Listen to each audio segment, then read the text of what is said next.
விடுமுறை காரணமாக ஆம்னி பேருந்துகளில் கூடுதல் கட்டணம் வசூலிக்கப்படுகிறது.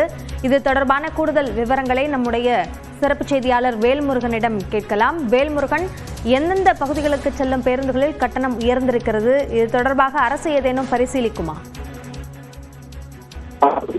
விநாயகர் சதுர்த்தி மற்றும் அடுத்தடுத்த நாட்கள்ல தற்போது முகூர்த்த நாட்களாக இருப்பதன் காரணமாக பெரும்பாலான மக்கள் தங்களுடைய சொந்த ஊர்களுக்கு சென்று கொண்டிருக்கிறார்கள்.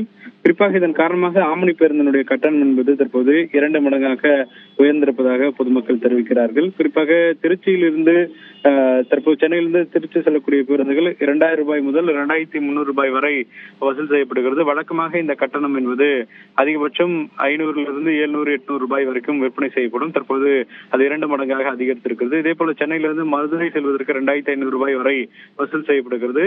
திருநெல்வேலிக்கு செல்ல வேண்டும் என்றால் கிட்டத்தட்ட 3000 ரூபாய் வரை வசூல் செய்யப்படுகிறது. இதே போல சென்னையிலிருந்து நாகர்கோவில் செல்ல வேண்டும் என்றால் கிட்டத்தட்ட 3500 ரூபாய் வரை கட்டணமானது வசூல் செய்யப்படுகிறது. ஏற்கனவே அரசு கூடுதலாக தற்போது கிளாம்பாக்கத்திலிருந்து சிறப்பு பேருந்துகளை இயக்கினாலும் கூட தற்போது பெரும்பாலான மக்கள் சென்னைக்குள்ளாக இயங்கக்கூடிய ஆம்னி பேருந்துகளை பெரும்பாலும் பயன்படுத்தி வருகிறார்கள்.